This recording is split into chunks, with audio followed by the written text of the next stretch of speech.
What's it like being a broadcast technician on a cruise ship? Let's talk about it.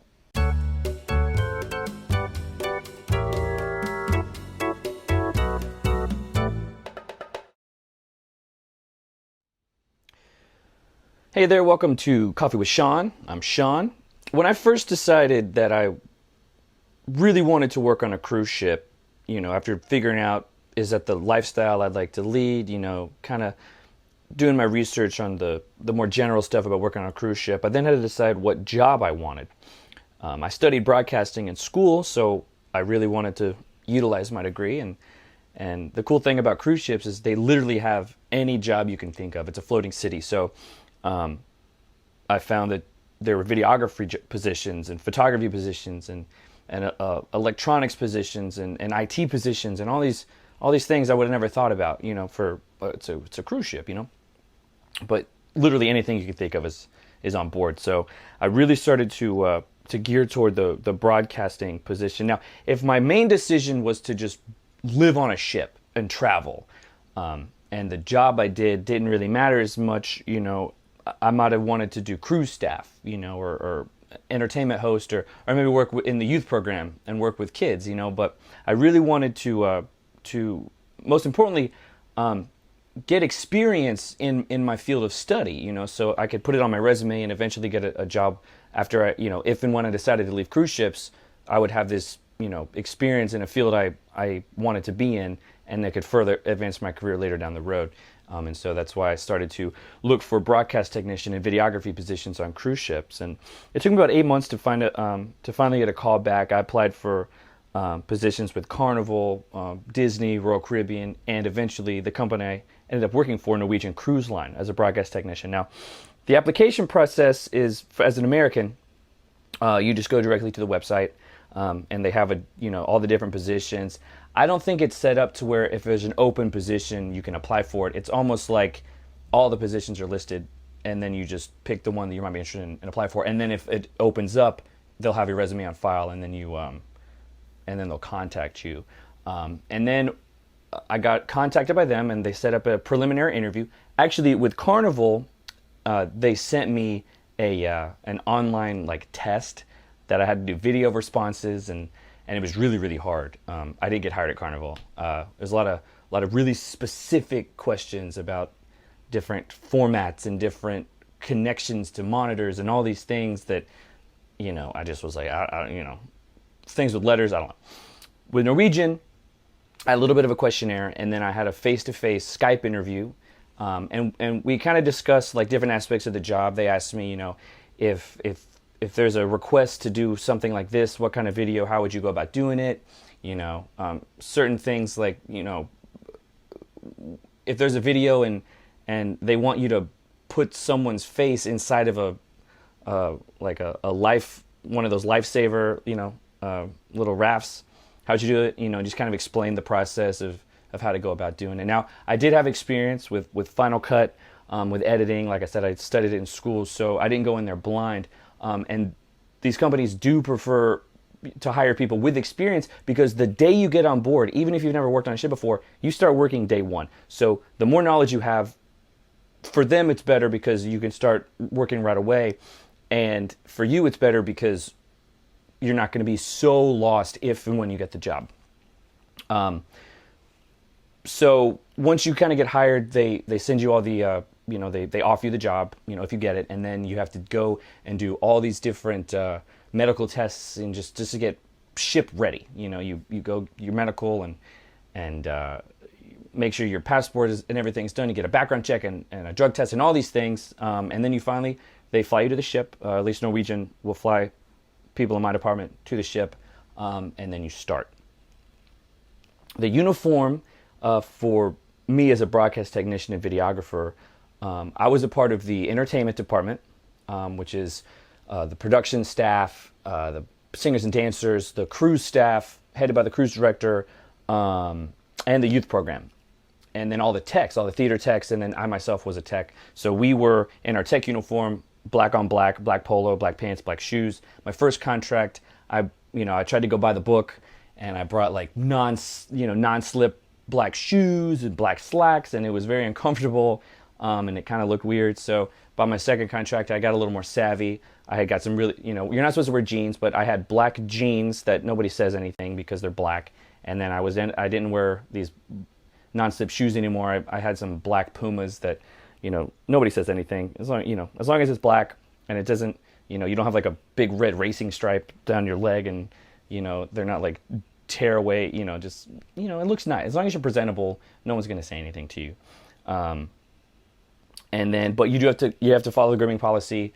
You can have facial hair, but you have to keep it clean shaven, because even though you're a tech, whether you're in the theater or in my department in broadcasting, you're still kind of a front of house position. All the positions in the entertainment department are front of house. So you have to kind of, you have to go by those front of house rules because you're guest facing, and you have to present yourself a certain way because you will interact with guests more than somebody else in a different department, perhaps. The equipment that we were using Sony NX cams, camcorders for our main broadcasting duties, kind of the everyday video, if you go shoot parties or the dances or whatever like that. And we also did have on board my vessels Canon 5D, just so if we want to do something a little more artsy, a little more that depth of field kind of, non-broadcast look. We want a little more filmic, if it's kind of like our choice if we wanted to do it. We had that at our disposal with a couple of the lenses, but I didn't have to bring anything.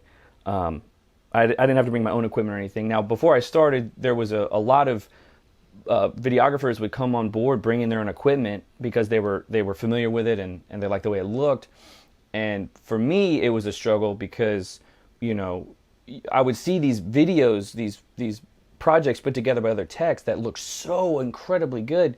And it's not just about the equipment. I totally get that. It is the ability of the videographer, but there is something to be said about like if somebody has a lens that can produce a blurry background as opposed to a lens that cannot, you know what I'm saying? And these broadcast Sony NX cams were great cameras for their purpose, but they weren't designed for that really shallow depth of field.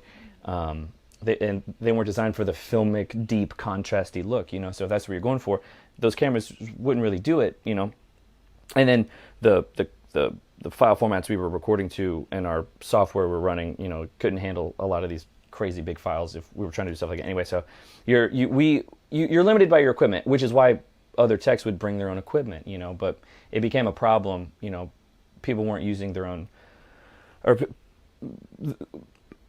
people weren't using the company's equipment enough, and it's become a problem. So they try to do away with allowing people to use their own equipment and try to streamline it to where we use their own stuff. And I was fine with it because, I don't want to take my own personal camera out onto the deck, if it's windy or the air salty or, it's rainy. I don't want to do that, So I'd much rather use the company's equipment. And, and after a while, when you're doing the work, you stop worrying about things like the shallow depth of field and this. Your view as an artist kind of goes away, and you tend to be like, well, no, I'm going to use the equipment I have and make the best stuff I can, with the equipment at my disposal.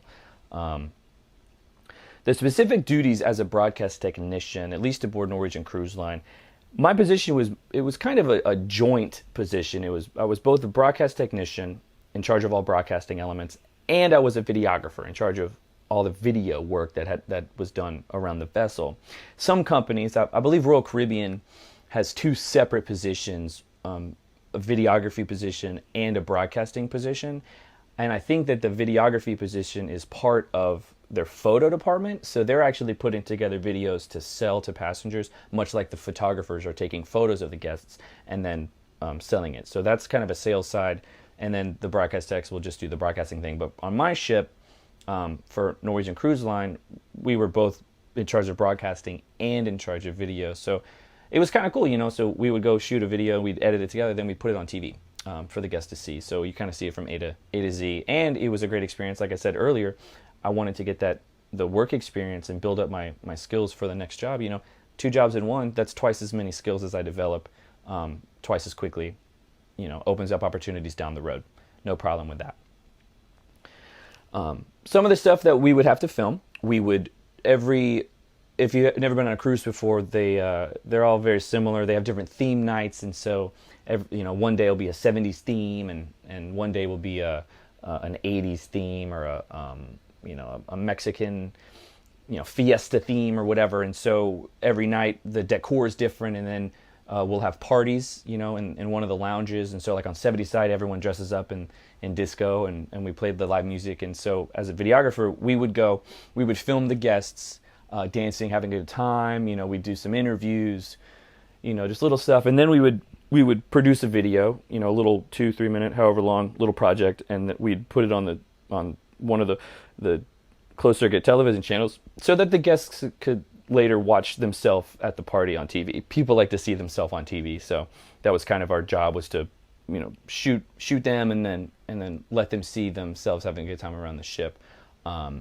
We also were in charge of helping the different concessionaires around the ship produce commercials, more or less, and advertising. So the port shopping consultants, whose job it is to sell new discounted cruises to your next cruise, your future cruise. You might get a discount if you purchased it while on vacation on the ship. So anytime we'd have a new future cruise consultant, we would have them. We'd produce them a commercial so that they could. We'd play it on their channel for the Shore Excursions team, and so it would also allow for the guests to see them on TV and then recognize them and go. So we're kind of all partnered with all these different departments in order to kind of help boost the entirety of the sales of the entire company. So that's we're just kind of there to help everybody. It's like a big team, big team effort. One of the greatest duties that I actually had in my position, during some of the cruises, we'll do the Panama Canal, cruise, a 2-week cruise from Miami to LA, where you transit the Panama Canal, and that's a big deal for a lot of people. That's a bucket list vacation for many, many passengers. And 2 of the 3 ships I worked on actually did that cruise. And so as a videographer, Norwegian Cruise Line actually gave us special permission for the 2 videographers, a couple photographers, and sometimes the cruise director to actually get off the ship in Panama and then film from the land the ship going through the canal. And so we would get up really early in the morning. They would open the gangway door while the ship is still moving, and then another boat would come up next to our ship, and then we would actually, while we're moving, climb down a little rope ladder and get onto this little boat, and then we go off into Panama. We'd have a driver, and they drive us to different locations where we could film the ship going through, and then we'd actually go to the Panama Canal. We put on our hard hats with all of our equipment, and we would set up our camera, and we would do time lapses of the ship going up and down in the locks and traveling through. And during the time I was doing it, it was work, and it was sweaty, and it was brutal, and I wish I could have been inside in the air conditioning. But looking back, it was really, really great. There's only a handful of people who've ever walked across one of the big lock doors, and I'm one of them. So for everyone whose bucket list item was to travel to transit through the Panama Canal, they were just on the ship, but I was actually down there, on the ground, standing on the locks, touching the mule eyes. It was a really great time. And then that particular video, we worked with the photo department. We'd produce a transit video, and then we could sell that to passengers for that memory. So we would get some commissions based on that. My salary for Norwegian as a broadcast technician was around $2,000. I think that's pretty standard among most cruise ships, more or less. And then within my department, that's kind of the average you can go, depending on your different position. I'd say about $2,000 a month is kind of where you're going to be. But then depending on your position, like I said, we had certain projects we could sell, and so we would make commissions on that. So we had opportunities to make more money. Also, we would get contacted by some of the dancers and some of the singers who are also on the ship trying to better their career, and they might ask us to help to shoot some footage of them dancing or singing to help put together their reel. And then we can charge them money for shooting, and we can charge them for editing as well. And so, if depending on how many people want to help and how much extra work you're willing to do, you can make some more money than that baseline salary that we were making.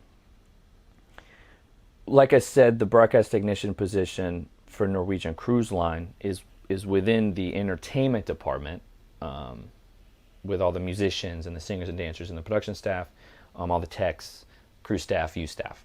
So we were given privileges of our department because there's different tiers of privilege that you get. So we were front facing, so my privileges included eating out in guest areas, using the guest gym, being out in guest facilities. I could go buy coffee at the coffee bar up on the seventh deck, So that was really, really nice because there's a lot of positions that don't have that front facing ability that they're allowed to go out in passenger areas. I was also allowed to drink. With Norwegian, I was allowed to go out in public areas, and actually I could buy alcohol in the public bars, and I could go and hang out in the lounges.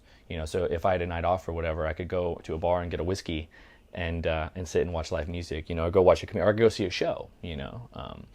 On the occasion that I had, a night off or time off in the evening or something like that. For me, I had a lot of benefits working as the production or in the tech department, but also as a broadcast technician. The way that Norwegian structured my position, I was a tech. I was part of the theater technical department, but I didn't work in the theater. And the theater techs worked more hours because they had a show every night they had to produce, and do tech rehearsals and all these different tech runs. I was a part of their team, but I wasn't working in the theater. And at the same time, I was a part of the crew staff. But the crew staff works all the time because they're doing every event. They're in charge of being in front of the guests 24/7. So I kind of was in. It was a middle ground, between the crew staff and the tech team, and I was more or less, on my own. We had our assignments, we had our projects, we knew what we had to get done, and it was more like, as long as our work got completed and it was up to standard and it looked good, no one was micromanaging myself and my partner, so it was really nice. I like to think there was some leeway in our work progress because we didn't have people, we weren't constantly with our managers all the time, and we didn't work in the same office as them, so it was a little more lax in my office. The working conditions on my very first ship, it was pretty brutal. It just depends on the ship. It depends on the size of the ship, depends on the company. My first ship was a smaller ship, and our broadcasting center was also my office. So we had all these giant broadcasting and navigational equipments with all the loud fans, just, blowing.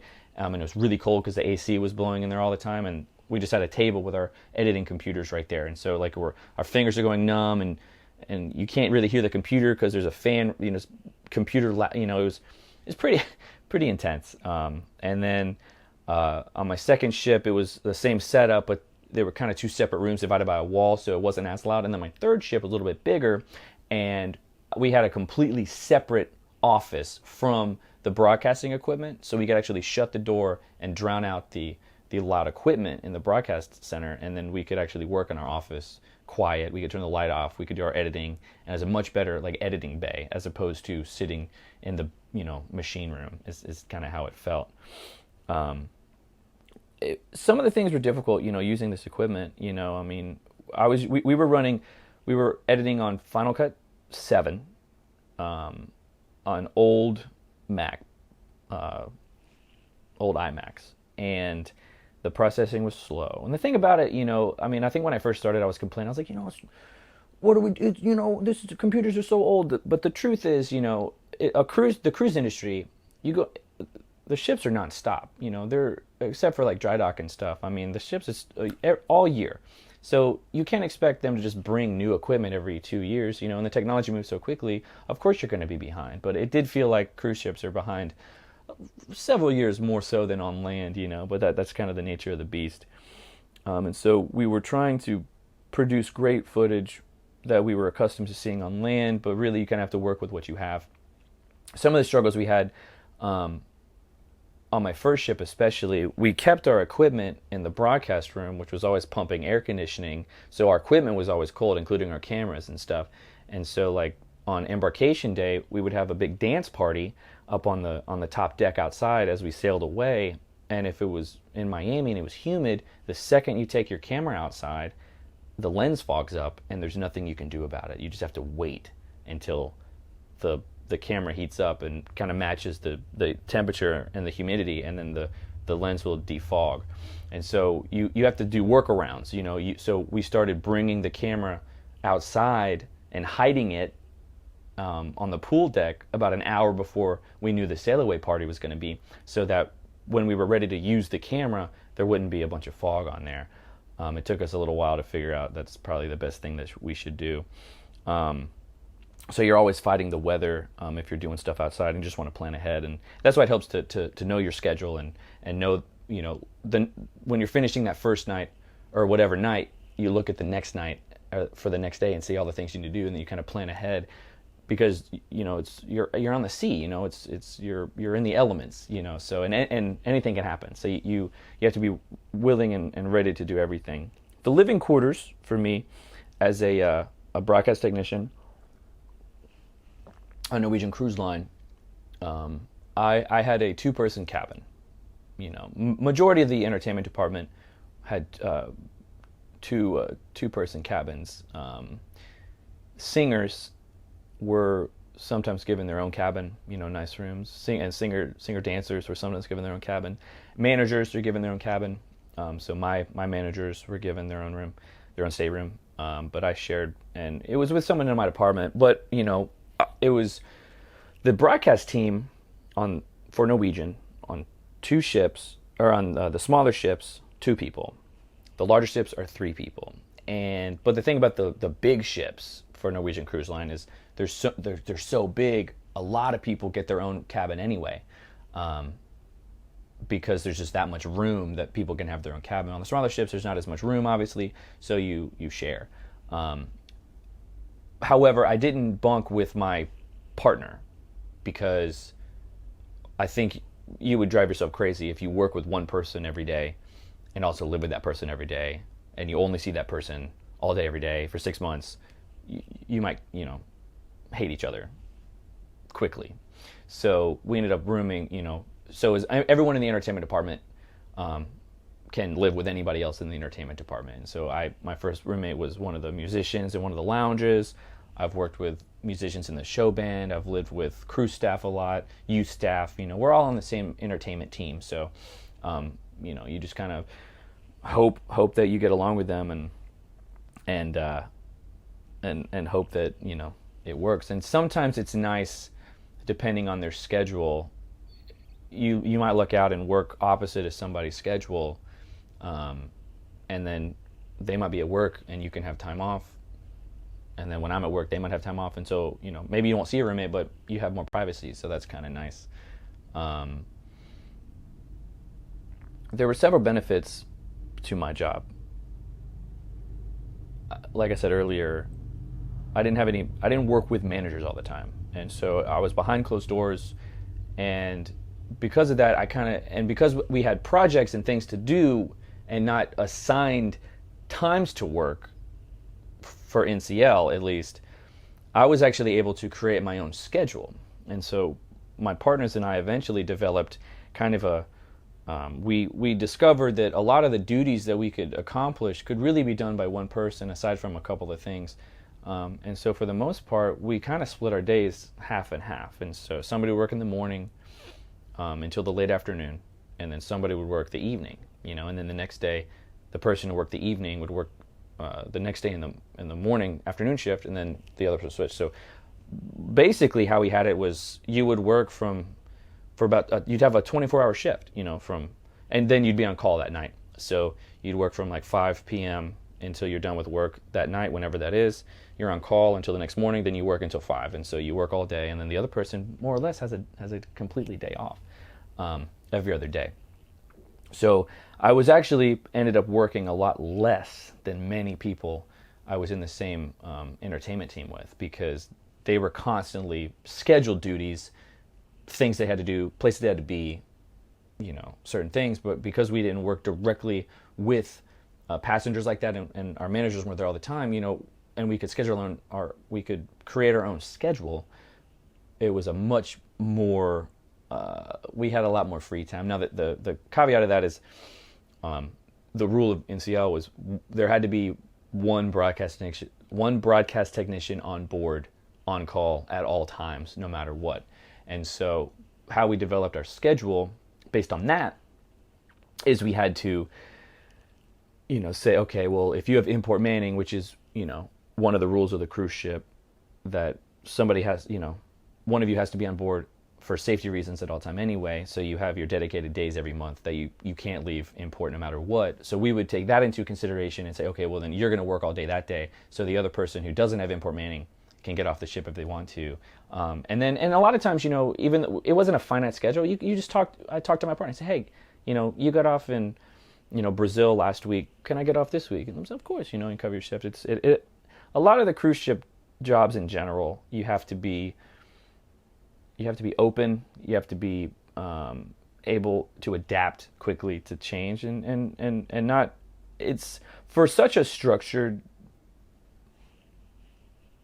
way of travel and life. You have to be able to adjust what you're doing at the blink of an eye, because anything can happen, and be ready to do stuff like that. But it was a really great opportunity, and I really highly recommend going into it, especially if you're into videography and you're really into that kind of stuff, and it's really hard to find a job on land in broadcasting and television, and you like to travel. I think it's a great path to get experience working with cameras and producing lots and lots and lots of promos and just lots of projects, and constantly editing and shooting and honing your abilities and learning new cameras. And then on top of that, being able to travel and see places you've never been and get paid for it, it's really, really, really great. So I hope that helps, and I hope you end up on a cruise ship one day.